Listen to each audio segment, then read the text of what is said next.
Olá, meu nome é Marcelo Stenberg, professor de Cabala, e como sempre, estou aqui dando um pouquinho para você da energia da semana. A gente sabe que cada semana tem um pacote de energia, um pacote de oportunidades, e a gente consegue entender um pouco mais, a gente consegue determinar para a gente e para o ambiente que a gente vive uma semana melhor, uma semana mais agradável, entre outras coisas. Então, a primeira coisa que hoje, segunda-feira, dia 21, às 8h30, como toda segunda-feira, eu dou aula de Zohar e outros livros, mas uma aula sobre a porção e a energia da semana. Então, se você quer aproveitar mais a semana, vem para a aula. E se você quer receber a gravação da aula, manda uma mensagem e você pode receber. Mas o que tem de especial nessa semana? Vamos entender um pouquinho para não ficar à toa. Então, essa porção começa falando sobre a morte de Sara. Sara, matriarca, esposa de Abraão, fala sobre a morte dela. Agora, é interessante que a porção chama-se, em hebraico, Hayei Sará, que fala que é a vida de Sara. E acho que aqui tem um ponto interessante para a gente discutir, né? Obviamente que na aula a gente vai bem mais profundo, e 1 hora e pouco de aula, então a gente consegue falar de várias visões diferentes sobre o mesmo tema e sair com um entendimento realmente mais profundo sobre a coisa, mas um ensinamento para a gente muito importante sobre a vida de Sara. Então, a primeira coisa que a gente poderia se questionar é o que é vida e por que coisas acontecem com a gente. E uma coisa interessante, sabe? Coisas acontecem diariamente com a gente. Desafios, problemas, soluções, milagres, bênçãos, alegrias, tristezas, perdas, ganhos. Diariamente, ser humano, coisas acontecem e, enfim, estamos vivendo essa vida. E muitas vezes, quando essas coisas acontecem, a gente entra numa consciência de vítima, reclama ou agradece, que seria a melhor opção, enfim, coisas acontecem. Então, na verdade, o que é vida e o que o universo fala com a gente? Vamos voltar para uma coisa que a gente já falou em vídeos anteriores, e talvez seja uma das coisas mais importantes da porção da semana, mas tem, enfim, vamos entender isso. Então, vamos entender o Antigo Testamento, a Bíblia, já que essa história vem de lá. A Bíblia, o Antigo Testamento, são várias histórias simples, literais, desde a criação do mundo, depois passando pela Arca de Noé, depois passando pela vida de Abraão e agora a morte de Sara, e daqui a pouco vem Isaac, Jacó, etc., Isaac e tal. Os patriarcas, a história continua. O exílio no Egito, pragas e um monte de coisa. E se a gente para olhar essas histórias, fisicamente pode ser que elas digam muito pouca coisa pra gente, ou ensinem muito pouca coisa pra gente. Mas o que exatamente acontece por trás dessas histórias? E o que acontece no nosso mundo? O mundo espiritual, pelo qual é o que a gente vem tentando se evoluir, fazendo essa elevação de consciência, ele fala com a gente. Só que a linguagem do mundo espiritual definitivamente não é a mesma linguagem do plano físico. Não é a mesma forma de falar. Então imagina que o Criador tem um desafio de trazer a linguagem espiritual para a linguagem do plano físico e com isso fazer a gente entender o que ele quer dizer para a gente.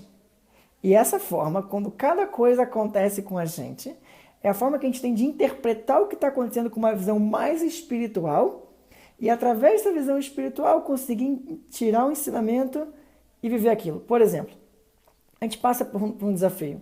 Fisicamente, esse desafio me fala para fazer isso, fazer aquilo, acontece aquilo, etc. Mas espiritualmente, o que esse desafio quer dizer? O que o Criador está realmente me trazendo, me dizendo? O que ele está querendo se comunicar comigo? Então, o nosso erro, muitas vezes, é achar que o universo é coincidência, que as coisas acontecem por acaso, ou até não gostar do que o universo manda para a gente. E aí a gente entra numa consciência de vítima e reclama.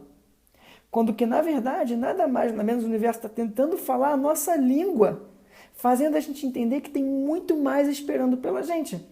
Então, quando ele fala da morte de Sara, que é uma pessoa física que morreu, o ser humano não acho que está preparado para uma perda, mas eu nem quero focar na perda de uma vida nesse momento, mas fala do choro. O que é esse choro que a gente tem quando perde alguma coisa? Não vamos falar de vidas de pessoas nesse momento, vamos falar de perdas de coisas. Não conseguir, não se sentir capaz, não se sentir suficiente, enfim, perdas. Olha, a gente pode entrar numa consciência de vítima e reclamar, e bater pé, e dar chilique, e fazer qualquer coisa. Ou a gente pode falar o seguinte, olha, está na hora de eu entender que o universo está tentando me trazer uma mensagem e está batendo na minha porta. O que eu vou fazer com isso? Então, Em vez de chorar, deixa eu assumir responsabilidade para ter o crescimento. Deixa eu entender que o universo está querendo falar a minha linguagem. E se esse é meu nível de consciência, essa é a forma que o universo está me fazendo viver a vida. Então, se a gente conseguir entender, presta atenção nisso, é o segredo da vida. Se a gente conseguir entender que a vida está na nossa mão, que eu crio a minha realidade, que significa o seguinte: se ao invés de reclamar eu assumo a responsabilidade, opa, o universo acabou de entender que ele pode falar uma nova linguagem comigo. Ele não precisa me mandar desafio. Ele pode me ajudar a viver de uma outra forma. Então, se você, eu e qualquer pessoa, a gente quer ter uma vida melhor, mais equilibrada, mais harmônica, depende da forma como a gente vai escolher interagir com a vida. Entender que o universo está tentando falar a sua língua, a minha língua, mas tentando trazer uma coisa espiritual para o dia de hoje. Então, a nossa forma de interagir com a vida depende da gente. Então, quando ele fala e chorou na porção de Sara, quando ela morreu, ele não está falando de um choro físico. Está falando de um choro porque sabia que ela poderia ter revelado algo mais. Poderia ter trazido algo mais para o mundo. É verdade que também sabia que era perfeito, era para acontecer na hora que tem que acontecer. Mas tinha algo mais ainda. E esse foi o choro. Esse choro não é o problema. O choro do crescimento, o choro da vontade de querer mais, o choro de querer evolução, esse não é o problema.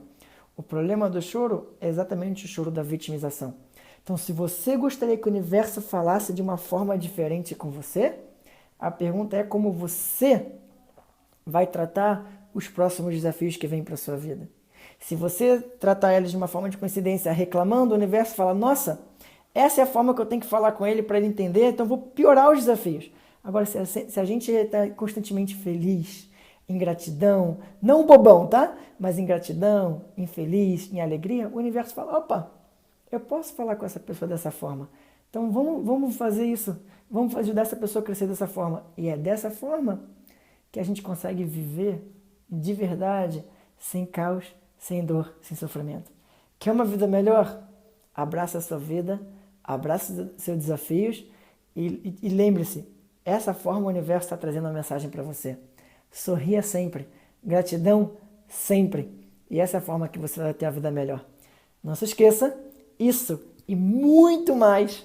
Hoje, segunda-feira, dia 21 de novembro, e toda segunda-feira, aula de Zohar, 8h30 da noite, Alameda Lorena, 473, Hotel Transamérica. Se você gostaria da gravação da aula, manda mensagem, manda um inbox, manda um e-mail e você pode ter ela com certeza. Uma boa semana para você. Lembra, sorria, vai ser mais fácil assim. Bom dia!